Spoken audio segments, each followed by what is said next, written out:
Russia's vaccine that they published about 3 weeks ago that they had hasn't been through phase 3. Just because I know that most of the people here are not doctors, I'm going to go through how you actually produce a good candidate vaccine. You have a hypothesis, they usually run the sequencing, and then they put a formula to produce the vaccine. Every country gets it and takes it to start producing. So you go through test tube, then you do the animal studies. After the animal studies, if it's proven like there's some progress, you go to phase 1 trial that includes a few people just to find out about the efficacy and the safety of that vaccine. And after that, if it works, you go to the next phase, which is phase 2, has maybe a couple of hundreds of people. Again, you want to prove the efficacy and the safety. At this stage, phase 1, phase 2 phases, you kind of give different doses, especially in phase 1, to see which one produces the antibodies most and which dose was the most beneficial in terms of less side effects, being efficacious, stuff like that. And then you go to phase 3. In phase 3, you have to have thousands of people in this study. And then you show what your study finds. That's when you now get to say, this is a good candidate vaccine, and we're going to register it with the registration bodies and regulatory bodies, and then we're going to put it out there, start giving it to people. With the advent of COVID-19, it looks like everybody's in a rush, but you have to do it safely. You have to do it with the public in mind, because if you rush through this stuff and you don't produce a vaccine that will be the most efficacious or safe, then it may end up defeating the purpose, because you have some people that are active access that are really saying bad things about vaccine. Now, if you go and rush through a vaccine and produce a vaccine that might have deleterious effects, at the end of the day, it may not be worth it. So I say all this to say that they did not go through phase 3. In America today, we have at least 2 phase 3 vaccines in phase 3, and I think there's one that's coming up in the next few weeks to go into phase 3. We have maybe more than 6 in phase 1, and we have more than 139 candidate vaccines that are being touted. So that would be my answer. Thank you. We thank you very much. Any other further comments on this? Otherwise, we'll take another question. My question will be, it appears in the United Kingdom, for instance, that the number of COVID-19 cases fluctuates, goes on, up and down. Right now, we are having more than 1,000 cases per day, but the number of deaths are actually reducing. In the UK, sometimes, I think today we have only 9 deaths, sometimes 14. So we used to see high cases, high death rate, but today, high death rate, very few deaths. No, high COVID-19 cases and very few deaths. Is there any scientific explanation for this?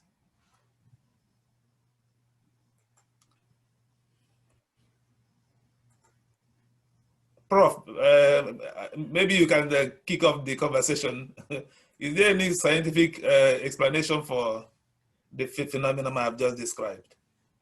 Yeah, I think maybe the clinicians will actually be better with answering this question. The reason is that I believe worldwide, you see that trend. That is, as COVID-19 exists in the population, as clinicians are exposed to patients, they have better ways to manage them now than they would.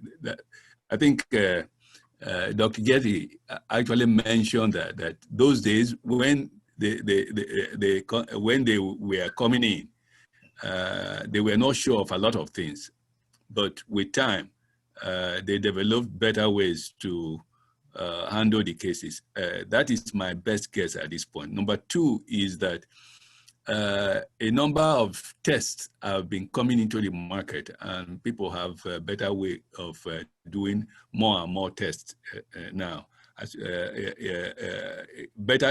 Doing more tests is very, very good, so that you can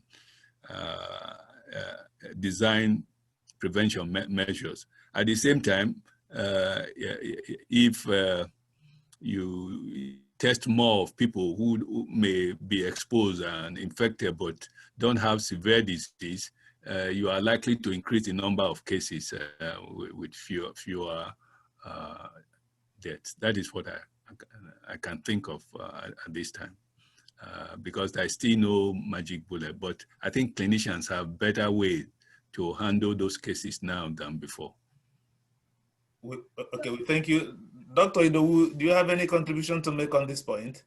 Yeah, I do. As a matter of fact, I spent all that time trying to get you to unmute me so I could contribute. Oh, you were not paying attention to that. But anyway, my daughter who just left had a question to ask, and I just posted that question.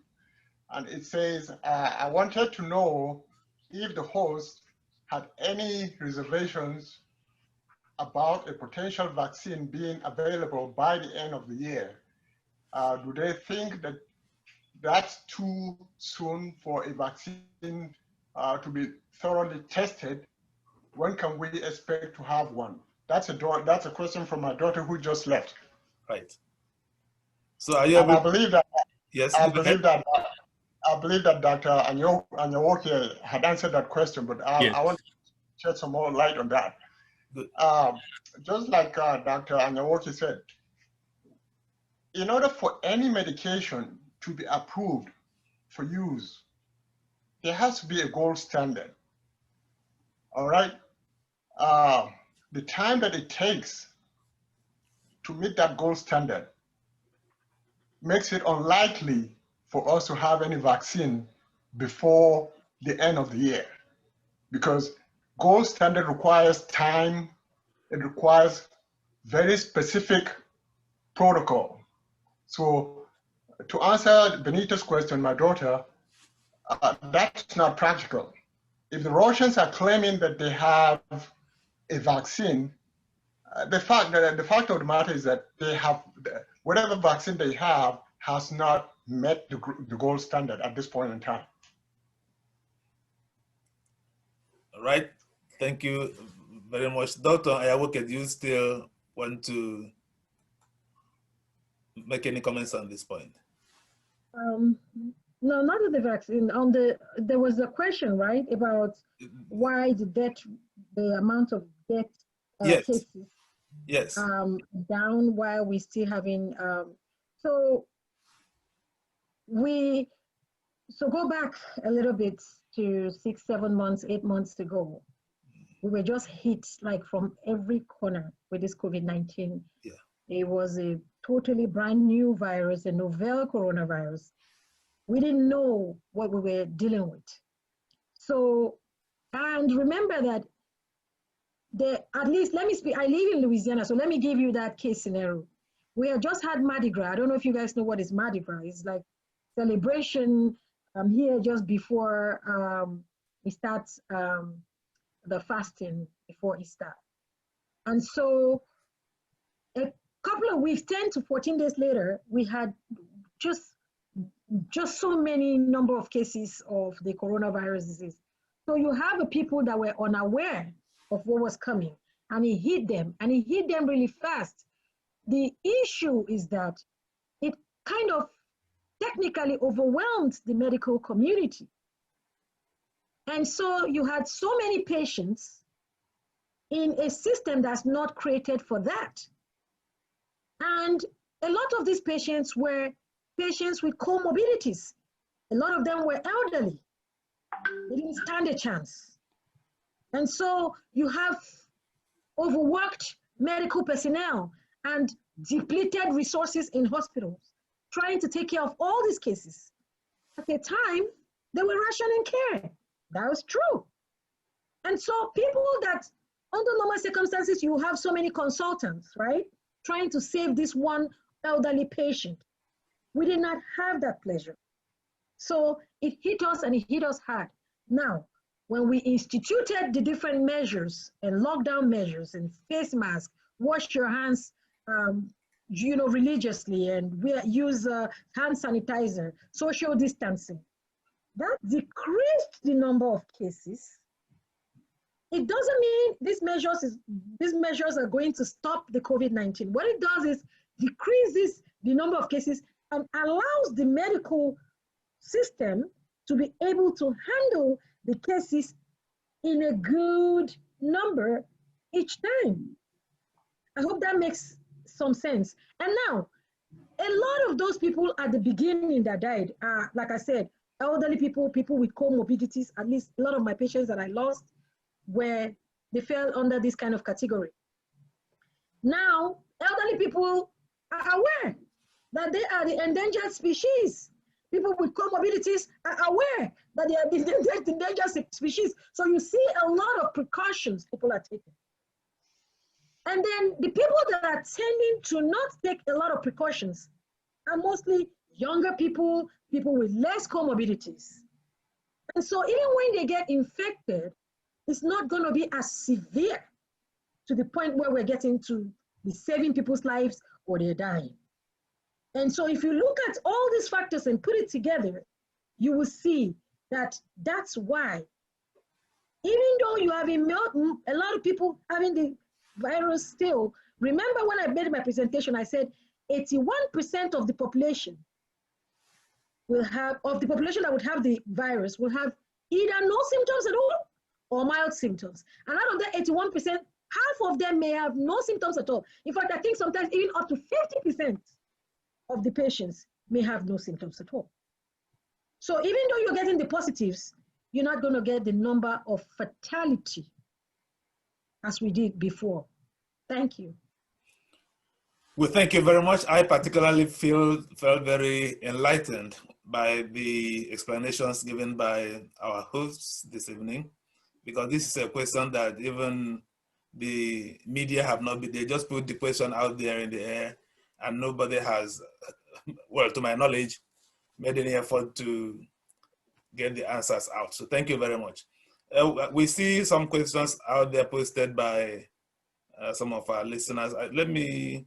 Dan, there is a question relating to the quality of masks, that is, if depending on the type of mask, whether you become more protected or not. I don't know who can take a shot at that. Yes. That is, I'm sure Dr. Gertie can help us with yeah, I'll take a shot at it. So when we say N95 mask, we are talking about this highly filtered mask. In fact, it's fitted in the hospital. When I want to get into a patient's room that I need airborne precautions for, I have to wear a fitted N95 mask. And this mask will be fitted tight. You don't have too much air going through it. That would be what I would call about the best mask around. But even that mask doesn't protect you 100%. At best, maybe 95%.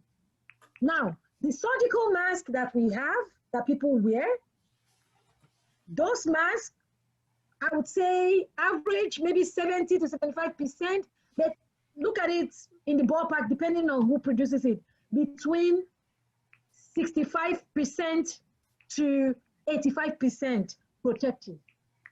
And then the cloth mask that we have been wearing, a lot of them have less protection than the regular surgical face mask and the N95 mask. However, it still makes sense for people to wear the mask, even though in terms of protecting the tiny particles from the virus is still less. The reason is because a lot of times when we cough or we sneeze or we talk, there are larger particles, right? Most of the things that come out will be the larger particles of the spittle, of what's coming out that carries the virus. If you wear a mask, even if it's just a cloth mask, if you have the virus, it helps protect the next person. to the point where even if that next person is not wearing a mask, they have maybe a 5% chance of getting that virus from you. And if they wear a mask, they may have a 1.5% chance of getting the virus. Now, you see, I didn't say 0%. Even if both of us wear a mask, it decreases the percentage of possibility of getting that virus from somebody else.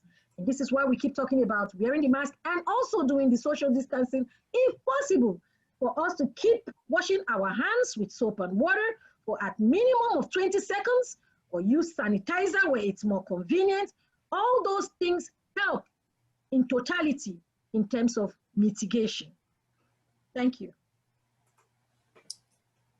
Thank you again for a brilliant presentation. There is this question again from Sola O.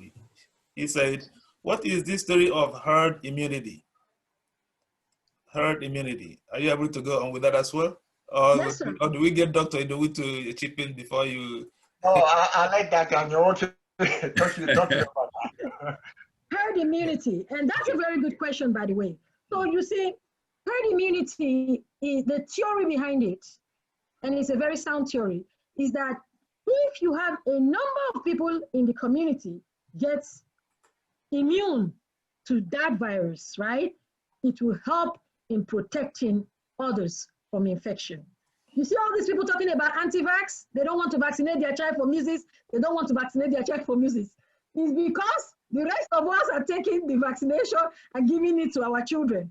That protects their own children. Because you see, if, like I was going to show, before that hacker came, I was going to show a screen the way COVID-19 is propagated. It's propagated faster than like how influenza virus is.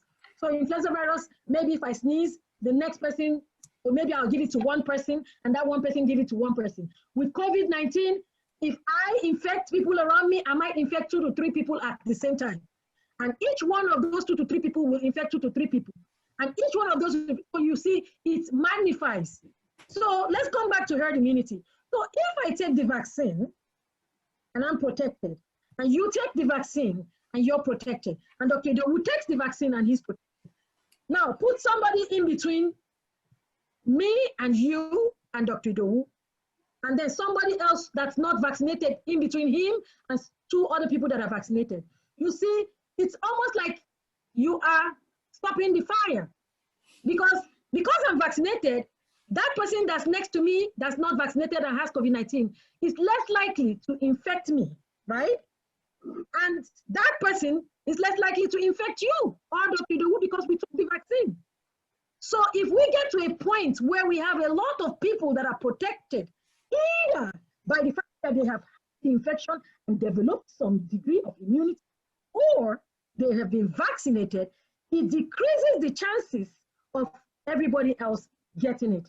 So you will still have some people that will get it from time to time, but our herd immunity will help all of us to return back to some semblance of normalcy, so that we can go about our normal life without people catching the virus and dying from it so much. Thank you. To put a number to it, herd immunity requires that about 70% of the population, should have been vaccinated. So in other words, 70% of the population should have the antibody against the virus in order for you to get that.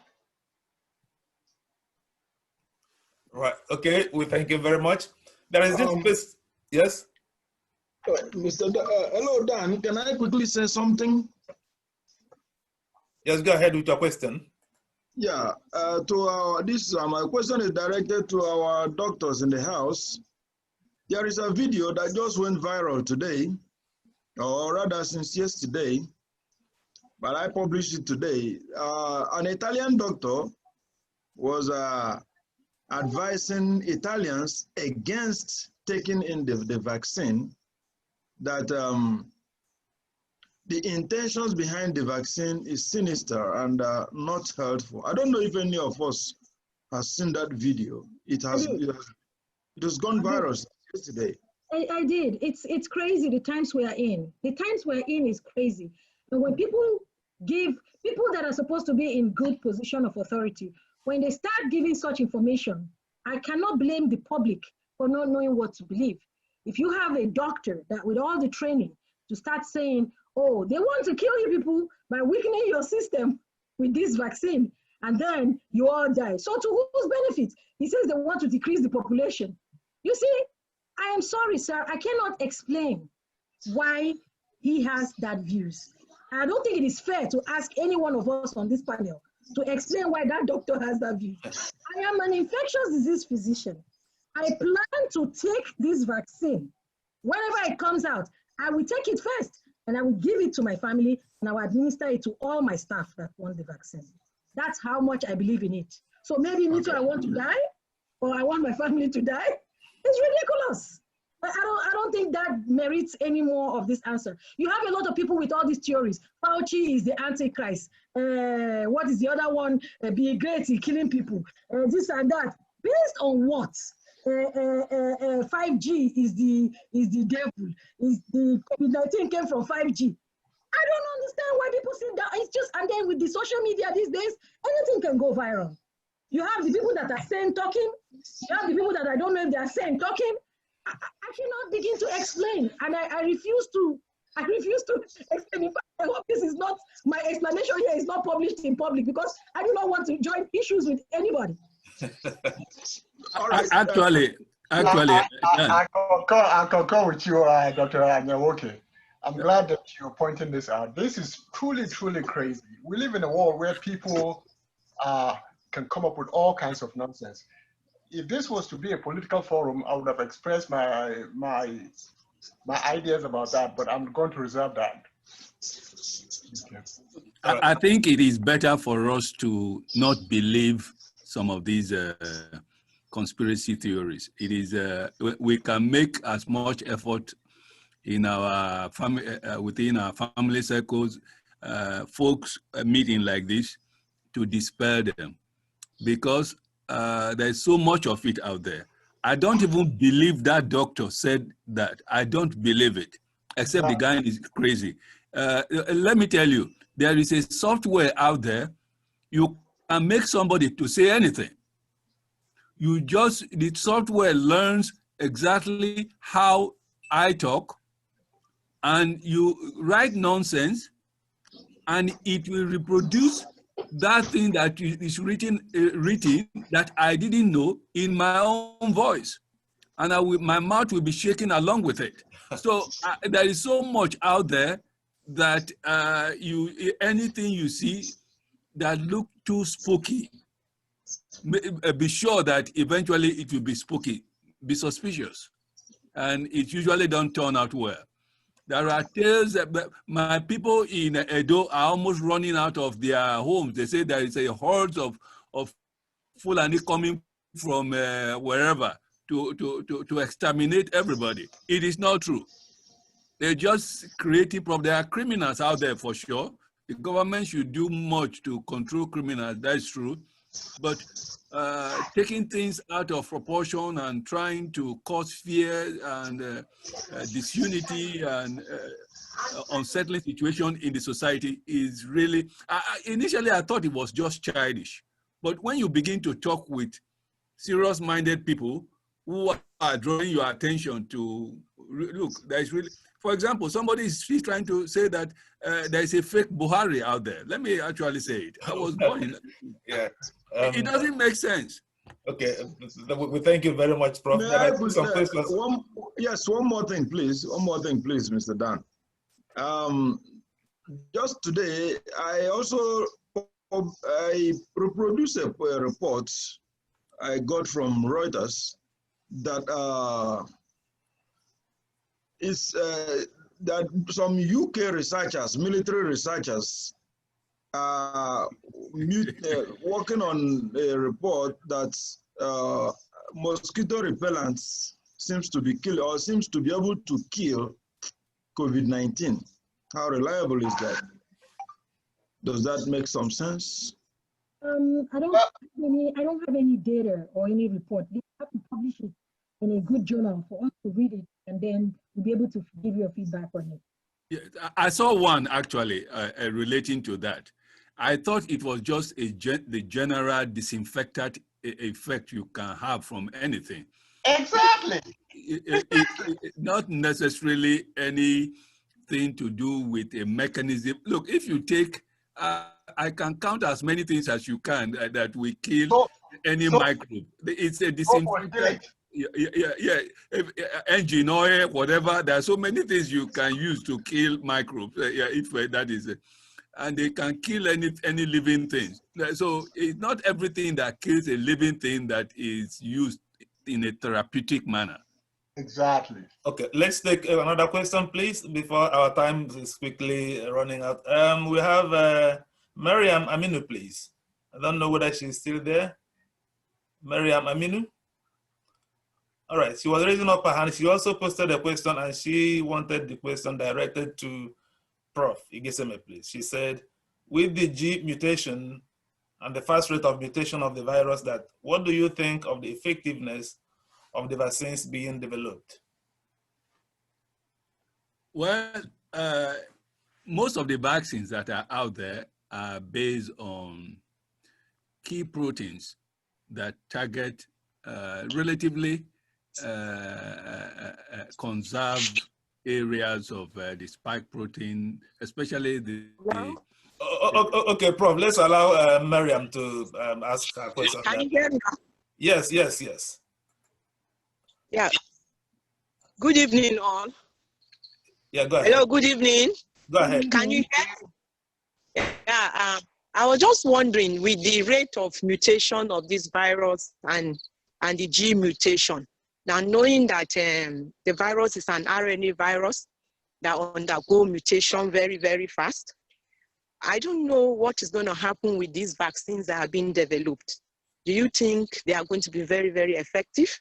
And knowing that immunity to the virus does not last for so long, the coronaviruses we know, the immunity can wane between 6 months, between even 6 months and 1 year. So what do you people think about these vaccines that have been developed? How effective do you think they will be? Let me answer that question. I'm not sure if you're familiar with it. Can you hear me? Yes. Yeah, I'm not sure if you're familiar with the flu vaccine. Yes, I can hear you. Okay. You know, we have the flu vaccine, okay, which is made for every flu season, all right? The same thing is, the same thing may wind up happening with the corona vaccine. Every season, the flu virus mutates, all right? So vaccines are made custom or tailored to the flu that is pandemic, so to speak, at that period in time. So that's what we're going to see. That's what I suspect we're going to see when it comes to the coronavirus. Even if the coronavirus mutates, because we have been able to make a vaccine, that vaccine can be modified to the next mutation of the coronavirus. What do you think, Dr. Anyanwoke? I'm just going to add that. It's right. not really, the virus is not really mutating that fast. Right. The virus is not mutating that fast. I mean, it's been around now for maybe 8 months, 9 months. In December, when it first started in Wuhan, China, it actually was the L strain. That L strain mutated, I think sometime early January in Wuhan, China, to the S strain. And that S strain then was able to get out. And by the mid-January, we had 2 new strains, V and G strain. And I think that was the last time we had any major mutation, because the G strain has since then mutated at least twice, which is GR and GH. And if you look at it, they are all similar. And when they produce the vaccine, they don't produce the vaccine with just one strain. They produce the vaccine with multiple strains. It may still be that that is enough to give protection against the virus when somebody gets in contact with the virus. So like Dr. Idowu was saying, every year they produce the flu vaccine and they utilize the strain from the season before and do certain calculations to produce the strain for this season. Sometimes it's hit and miss though, but the COVID-19 virus vaccine, if we can give at least 50% of it to work, I think we would have made so much achievement. I think the other element I wanted to add was that in addition to including building a multivalent vaccine and also taking the flu approach of making it seasonally, what you find is that most of the subunits that are targeted now are actually very conserved. I think that was what I read about the Russian. I think the Russian product is the S protein. What they did is to target a very conserved region of the of that protein, and that conserved region has been conserved for a long time. That is, so it's stable. It's not necessarily mutation free, but it's stable to the point that the immune response to it has not changed considerably for several years. And so when you adopt that, looking at concept, there are areas of every microbe that change and change and change frequently, and there are other areas that don't change as such, yet immunogenic. And so when you target those conserved regions, you are likely to get a vaccine that will last for a while. So in a combination of all these factors, actually, Dr. Aminu is a professor of microbiology in ABU. She's a professor of virology. She was a Fulbright scholar at CDC a few years ago. Okay, I was going to add that at worst, we may have to do booster doses. So if it didn't work, it worked for like a few months, we can always give booster doses. All right, thank you. Our time is running. Let's take another question from Dr. Ignatius Emeka Igwe, please. If you can unmute yourself and ask your question. Dr. Igwe, please. Dr. Ignatius Emeka Igwe, please. Can you unmute yourself and ask your question? Otherwise, we'll be taking the concluding. Okay, I think there is another question I saw here, which haven't. Yes, question from Hope A. Can one be reinfected after possibly getting the infection and being cured? Can one be reinfected? We start from Dr. Edowu, please. Can we? Yes. As a matter of fact, there is one case. There's one case that has been mentioned so far about reinfection. And in my experience in the emergency room, I have had patients who come in that, again, this may be a factor of the testing itself. There are patients who came in who were antibody positive initially, and several weeks later, they come back being antibody negative. But then again, let me caution here that this may be a factor of the testing. False positive. Yeah, exactly. Dr. Anyanwoke, any experience with that? I've had a few cases and consultations that have somebody had the virus a few months ago, they're back in the hospital, they're testing positive after they had tested negative. And it was kind of a dilemma in most of those cases because I wasn't sure if, the initial tests after they had been treated that tested negative, if it was a false negative, or if this current one is just from viral particles. But there was this case that was published earlier this week in Hong Kong, where there was a particular patient, he was 33, he got the virus, he had the mild symptoms, he recovered, he traveled to Spain, I think for some business, and then came back. But I think Hong Kong is testing everybody, and they tested him again and he was positive. And this time around, they checked, they did a genomic sequencing, which they did on the first strain he had. And it showed that The genomic sequencing showed that these two strains were two different viruses, two different strains of COVID-19 virus. So they came to the conclusion that absolutely he had a reinfection. But you know, the promising thing about this was the fact that he had no symptoms this second time. So I'm thinking, okay, so maybe it is possible. Now, this is just one case, and you know, n is equal to 1 is not much in medicine. Yeah. We have to wait for more findings. Unfortunately, we are not doing the sequencing of all these patients the way we're supposed to. I think with time, but now people are just trying to save people. With time, there will be more studies where they can sequence all these different strains and be able to tell us. And then is it possible if the patient is reinfected by the same strain? I believe we'll be able to find that out, you know, hopefully in future.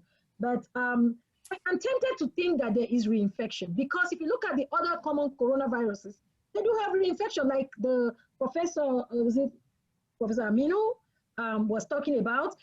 They do have reinfection in like the common coronaviruses. So it makes sense that there will be. The thing is, how long does the immunity last before we can manifest? If the issue is that we have reinfection and we don't have symptoms, I think that would be fine. However, those people will become asymptomatic and then transmit the virus to other people that might be susceptible. We have a deep way to go. Oh, we really have I think Dr. Emeka Igwe is here now. Yes, okay, yeah. Dr. Emeka Igwe, please, yes. Yes, hello, this is Emeka Igwe from Germany.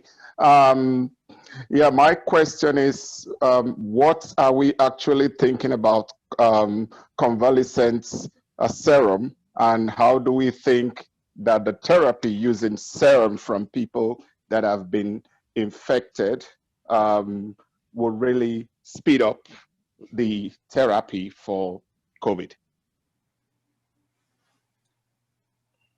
I think Dr. Gertie addressed that point earlier. Maybe you can... Sorry, I just joined in late because I was in a different meeting. I'm in Germany, quite late. Yeah. Okay.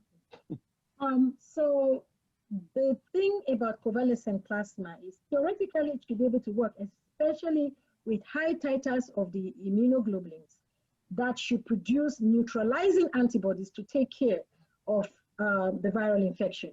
So but that's in theory. The CDC was conducting a trial where they had about 30-something thousand patients. And unfortunately, it wasn't like double-blinded. They didn't have any patients that were not given the therapy. What they did is they had patients that they gave high dose, and they had patients that they gave low dose. Since you're a physician, I'm going to go into it a little bit. The Infectious Disease Society of America, which I'm a member of, suggests that for us to be able to give high dose convalescent plasma, we should give a high enough dose at minimum 1:320 or more. Where the CDC, we're thinking because of political pressure, came down and was able to, this week, approved convalescent plasma therapy, but they approved it with such a low dose. They'd be like, okay, we could use 1:160, or we could, where that's not available, we could also use 1:80. But that wasn't even close to the minimum that IDSA suggested. So in theory, this should work, but we have not been able to do conclusive studies to show that it actually works. And that's where people are having concerns. We thank you. Yes. I wanted to chip in the one scientific aspect of this convalescent serum therapy idea. The assumption, the situation is that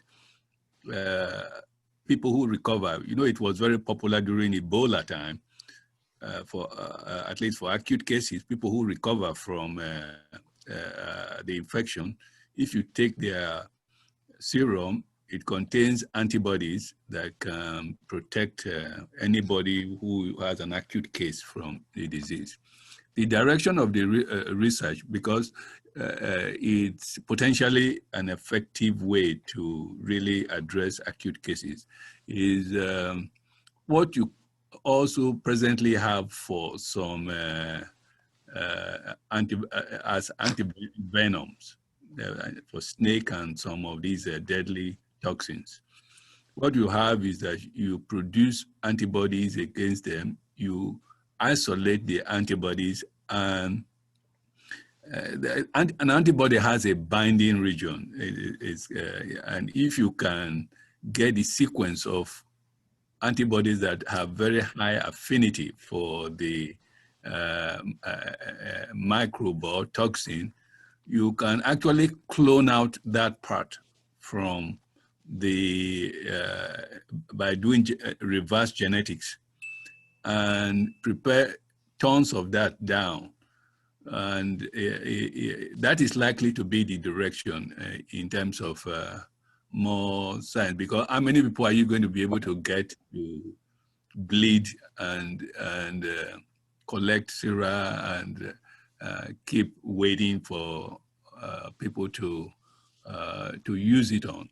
So I think in future that approach we have a big boost from genetic engineering.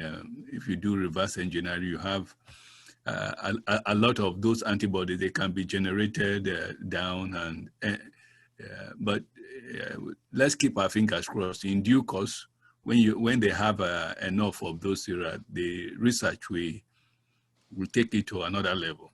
And well, thank you. We thank you very much, Prof. We have only 2 minutes remaining. We have Ben Michael in the house, please. He's also a physician. I don't know whether you have, Ben Michael, do you have any contributions to make on any of the questions that have been asked or any of the contributions that have been made? Well, I did want to ask something. Hello, I'm Ben Michael Idabu. I'm also in the United States. I'm in Gainesville, Florida right now. The question I wanted to ask was if there were any strong studies on the use of interferon alpha or interferon beta for COVID treatment, as far as mitigating the severity of illness. I wasn't able to find too much on it, but I just wanted to know if any other person on the panel could speak on interferon alpha or interferon beta. We thank you very much, Ben Michael. Thanks for joining us tonight. Thank you. Yes. Thank you. Dr. Anyanwoke, please. Are you able to? Yeah.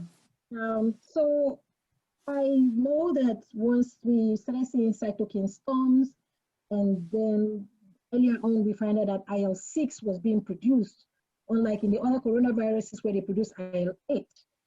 They started throwing this theory about of immunomodulators.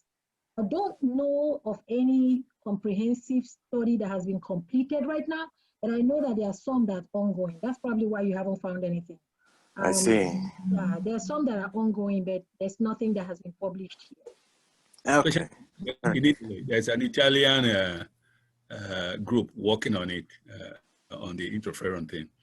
I see. They believe it is effective. It might end up as an adjunctive therapy as well. I see. Okay, thank you. Doctor, Michael is my son. Yeah, yes. I'm Dr. Idabu's son. All right, we thank you very much. We have this question from Titus Olowokere, but I think it has been Titus Olowokere. I think it may have been covered previously. She said there have been reports that a new strain of the virus have been discovered lately. Would that be a mutation of COVID-19? Would I be right to say that this question has been covered in previous answers given? Right. I think I talked about strains and I described them. And I think the last strain that we know of, the last mutation must have been somewhere in around February. So yeah, that I'm aware of. Yeah. Okay. There's also this question. I think it may have also been answered from. 1 second. From. No, let me know. Dan Juma, is it? Sorry, give me a little time. I have this question for John Madu Abuchi. Does survival from COVID-19 infection offer any form of protection for subsequent infection with COVID infection? What are your experiences? I think it's also been dealt with when Hope asks whether can someone be reinfected. unless there'll be any other addition from any of our guests on this topic, on this matter. Well, I have one patient that actually came up with COVID-19 disease. She is a nurse at one of the hospitals that I work at. She initially, when she was infected, she was significantly ill. However, not too long ago, she became ill again, but the illness was not as severe as the initial. But then again, we don't know if this illness was due to COVID-19. She had the same kind of presentation and has PCR, which is another test we did do for it, was positive. So I'm not sure if the point is, the point I'm trying to make is, if this was a case of reinfection, the severity was less than the initial infection. Right. Dr. Anyanwoke? Yeah, I think I talked about that before. Yes. I have had some cases, but they're rare. And if this happens, they'll be few and rare. And what the tendency, the preponderance looks like, even if it was a reinfection, it was a milder form of it, which altogether is what we expect, right? That's what we would hope for. And so even if there's going to be a reinfection, that means there's some degree of protection. That goes back to the question that Professor Aminu asked earlier on, in terms of the virus mutating and if the vaccines will be protective. We don't have too many information, but from just anecdotal information from the patients I had, the patients my friends had, the consultations I got, the one Dr. Dewu had, it seems to show that even if there was a reinfection, it was less in terms of impact. We thank you very much. Dr. Emeka, are you raising your hand again, or is it the previous hand you raised? Dr. Ignatius Emeka Igwe, are you raising up your hand again? If you can unmute yourself, quickly, please.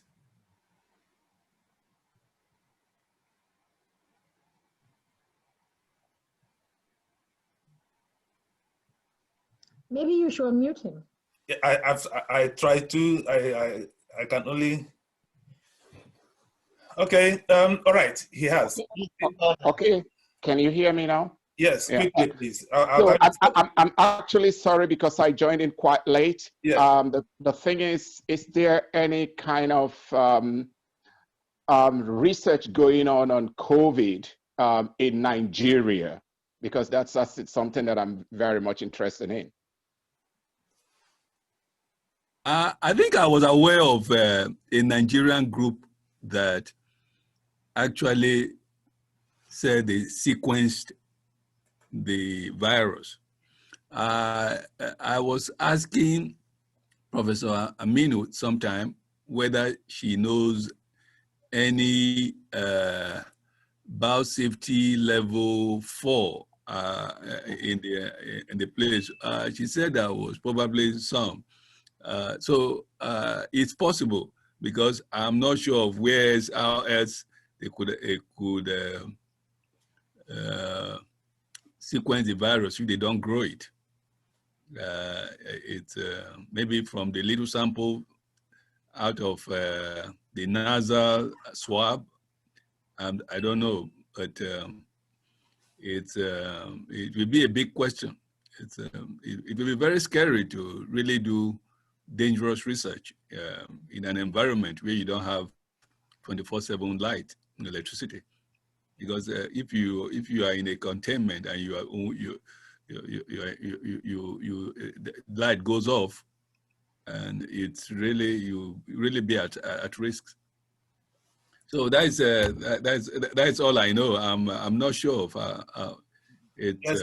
The last time we have Professor Maurice Iwu here, who claims that he and his group are working on such projects. I think he had a meeting with a government representative on the matter, the Nigeria Center for Disease Control, DG, So I wouldn't know the extent they have gone on their project. But if you will, we have his contact. If you want to establish contact with the Nigerian group on research on COVID-19, we'll be happy to make their contact available. All right, that would be very great, because I mean, I know Professor Igietseme, I did work with him while I was in CDC, and I am actually, I'm a microbiologist and done a lot of research in vaccine development. Yes. Yeah, it would be good, Dr. Igwe, to know. It's just that sometimes from home, things come up and you just scratch your head. It's Professor, he will be very unhappy with you if you make this statement before. When I had him, I'm just scared. The last time he was here with us, he was very furious with someone who was trying to question his. Yes, I actually asked for the mechanism of action of the cure claim that he had. He didn't like the question, whether it was they had antiviral or it had anti-inflammatory. The other thing you find as well is that you have one concoction or one capsule. They now know how to package things in capsule, interestingly. It cures everything that is incident to humanity. It's just like you said this one, the same capsule we cure Ebola, COVID, the same capsule. So sometimes it's ridiculous. So let me give my last. Yes, sorry. Let me give my last question, please, and then you take it to give us your concluding comments. And any doctor in the house, we'll be happy to hear from you. What we have is being recorded, and we normally transcribe and edit them into a report, which a lot of Nigerians do read us. So we would like to take this last question and give us your concluding comments so that our readers in Nigeria will be able to enjoy. My last question is, the forecast, the scientific projections of COVID-19 casualties is correct to a very large extent.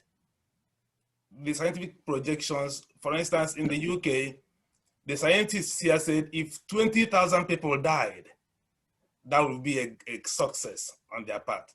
And now in UK, more than 40,000 people died. In the United States, scientists told us that they expect 200,000 people to die. And now we're having up to, I think, 180,000 now. But in Africa, they tell us up to 10 million people will die. Surprisingly, their projections for Africa was so outlandishly out of the mark. What would you have to tell us this, our guests tonight, and then use it to make our concluding comments, please? Let's round it up. 2 minutes, please. Yeah, let me quickly put it, because I had a table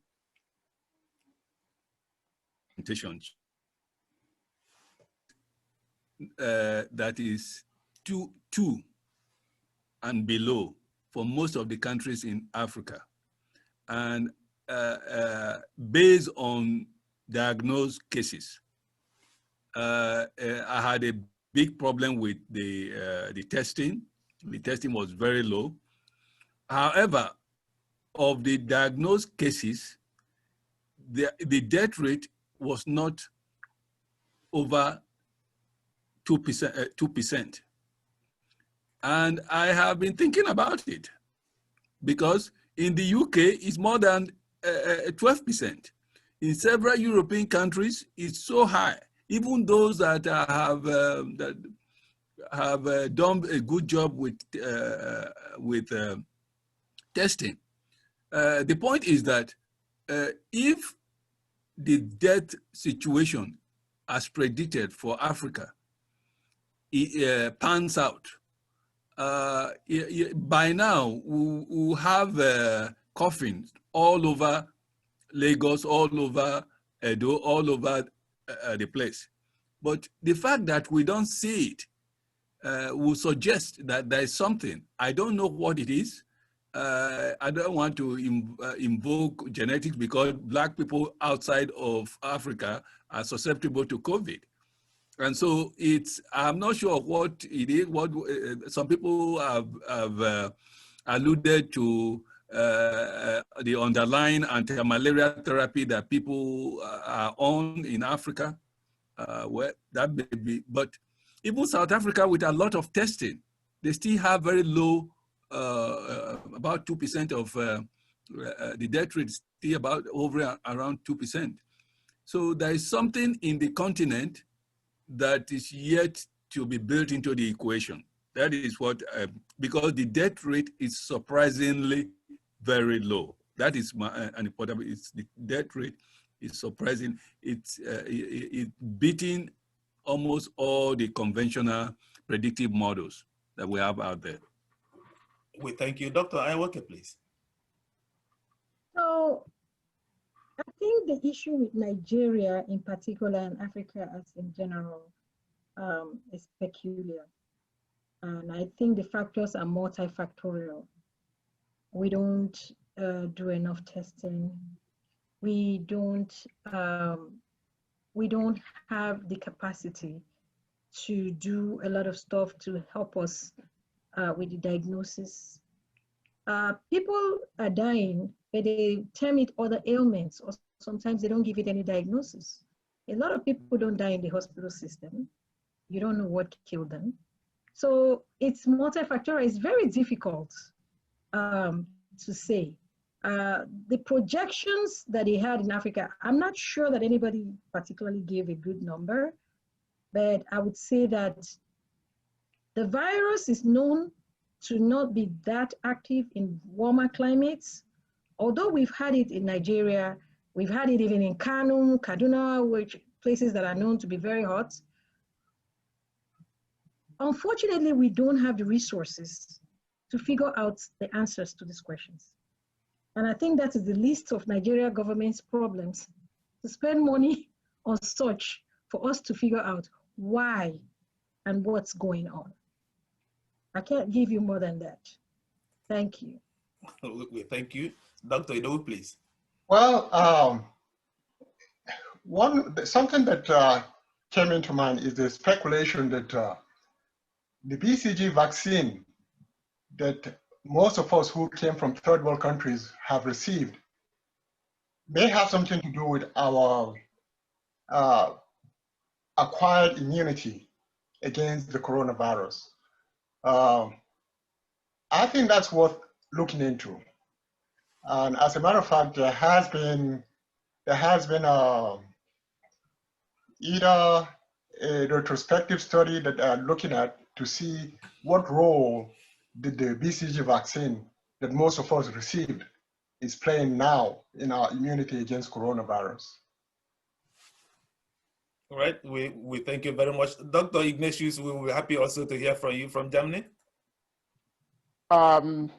My perspective on that is I do have a feeling that, like one of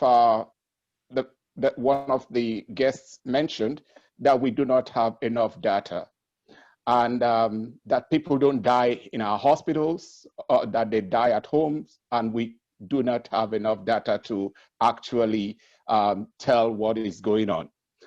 The other thing is that I also feel that most people, even in the West, we have never carried out the full known Cox postulates on all the people that died. The mere fact that you have a PCR positive sample does not mean that that is the cause of the death of the people that died.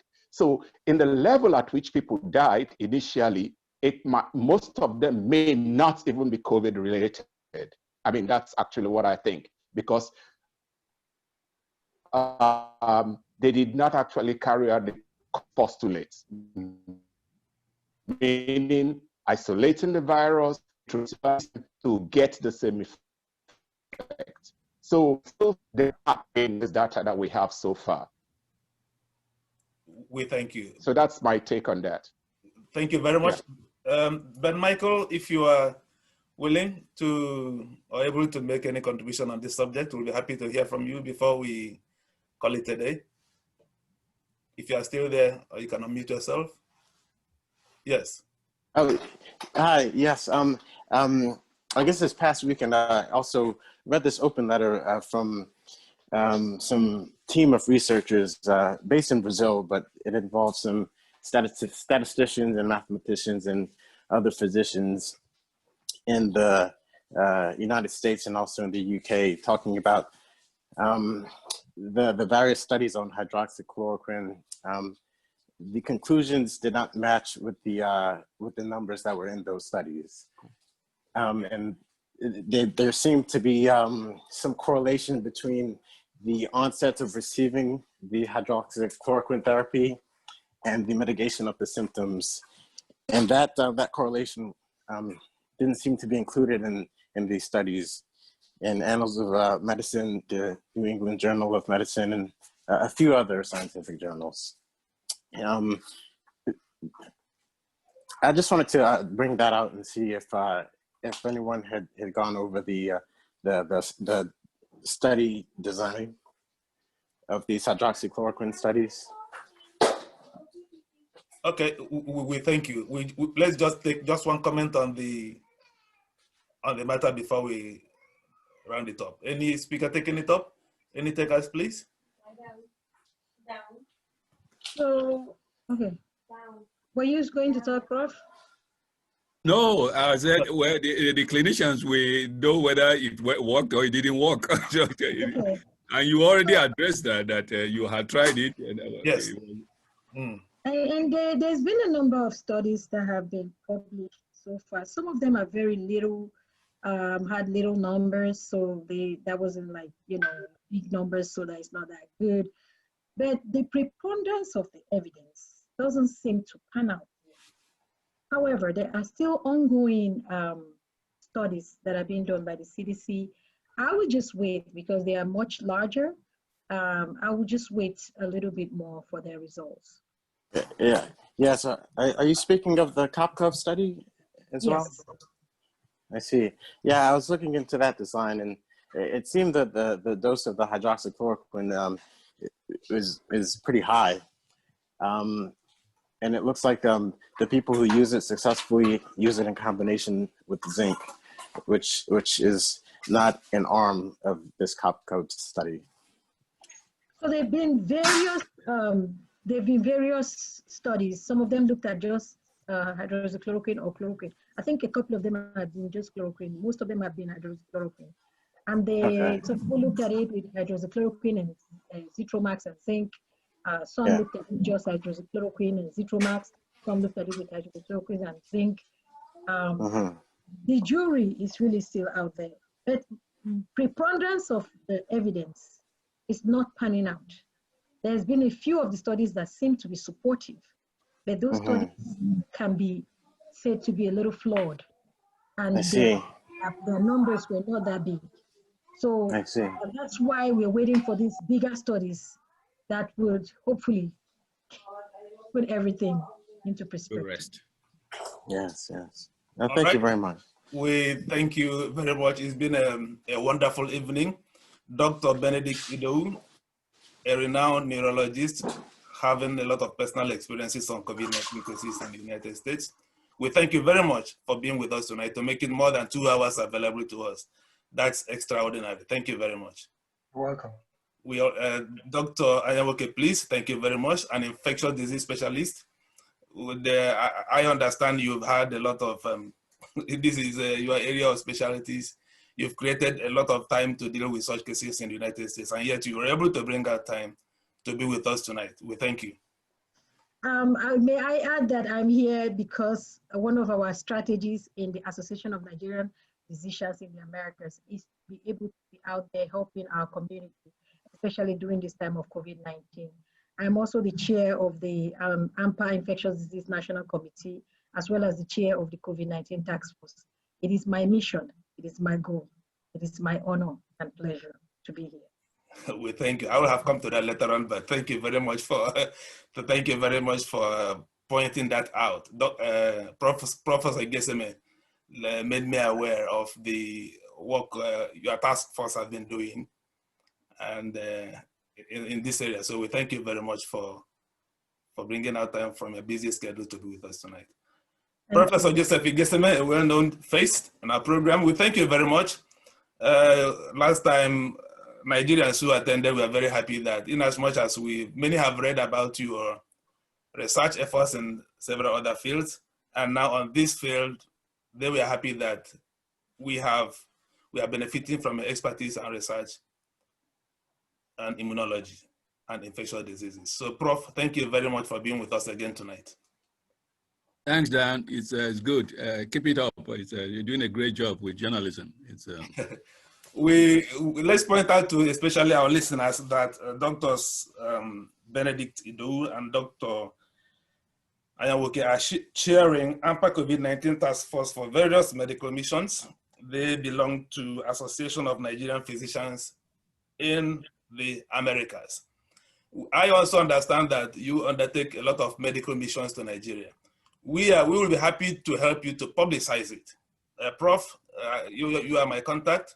At any time your colleagues are undertaking these medical missions, we will be happy to let Nigerians know of this work that you are doing. We'll be happy to popularize it for you any other time you are engaging in these medical missions. Thank you. We will let you know. All right. So we thank you all for coming out here tonight. Dr. Ignatius from Germany. Thank you. If I may add, I'm also a member of association in Germany where we are also doing a medical reach out in terms of delivery of equipments and drugs. And the association is called Igbo Christian Professional Network. So maybe that is something also we can reach out in future for you guys. Yes, I'll leave my contact. I'll leave my contact in the chat forum before we finally leave. So I will be happy. We will be happy personally to publicize whatever activities you are undertaking, especially on behalf of Nigerians, because that is why we are here. Yes, we will let Nigerians know what you are doing in this regard. So we thank you very much. My pleasure. Thank you. Ben Michael, thank you very much for joining us from, I forgot where you said you are joining from. Florida. Florida, yes, Florida. Thank you very much. I think some of the doctors in the house have left. There were a lot of doctors at the beginning, up to 20 from up to 36 at the point until we started having these interruptions. And then, so we thank you all for coming tonight. We would like to have another updates on COVID-19 research and advancement in medicine, maybe in the next 1 month. So once we put up another program, please, we'd like you to give us update on what has been happening in the field. A lot of people are still in the dark, even though these have been with us for several months now. Good point. Yes.